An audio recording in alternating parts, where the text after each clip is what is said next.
अब बढ़ते हैं हम प्रियंका की तरफ। प्रियंका, आपने भी कुछ रिसर्च निकाली है।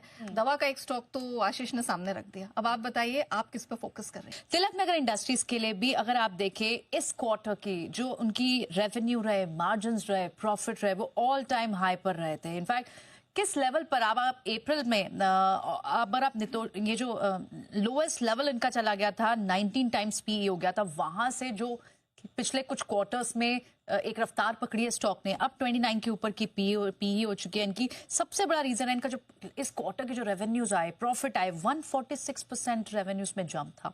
और यही वजह है कि consistent profit company quarter on quarter register कर रही है, जिसके चलते अब एक फेयर वैल्यू क्या, एक long term value, wealth value दिखती जा रही है शेयर होल्डर्स को। इसमें मैसिव ग्रोथ अर्निंग्स में ईपीएस बढ़ चुका है, 8.75 से 9.49 हो चुका है। फेयर इंक्रीज दिखता है 8.4% का।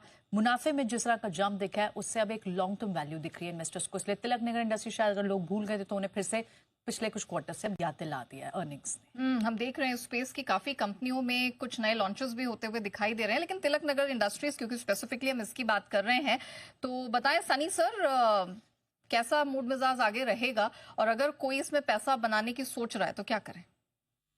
या डेफिनेटली आई थिंक काफी स्ट्रॉन्ग इंप्रूवमेंट देखा है हमने बैलेंस शीट में तिलक नगर इंडस्ट्रीज की। अगर आप 4-5 साल पहले की बैलेंस शीट देखेंगे तो डेट टू इक्विटी काफी ज्यादा हुआ करती थी, और अब जाके कंपनी ये क्वार्टर में नेट डेट फ्री हुई है और कैश पॉजिटिव कंपनी है। 100 करोड़ से ज्यादा की कैश कंपनी के बैलेंस शीट में मेंशन हो। काफी स्ट्रॉन्ग ब्रांड है, one of the largest player है साउथ सदर्न मार्केट में। तेलंगाना, कर्नाटका, पुडुचेरी की बात करें तो वैल्यूएशन भी रीजनेबल है। 24 times 1 year forward price to earning multiple पर ट्रेड हो रहा है।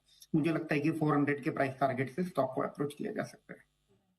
ओके, चलिए, तो तिलक नगर इंडस्ट्रीज अब इस पर फोकस करने की जरूरत है और यहाँ से अच्छी स्ट्रेंथ की संभावनाएं दिखाई दे रही हैं। स्ट्रैटेजी भी यहाँ पर रेकमेंड की गई है, लेकिन ये छोटी अवधि की स्ट्रैटेजी नहीं है, ये आपको निवेश के लिहाज से देखना होगा। 400 का अगला पड़ाव यहाँ बनता हुआ दिखाई दे रहा है।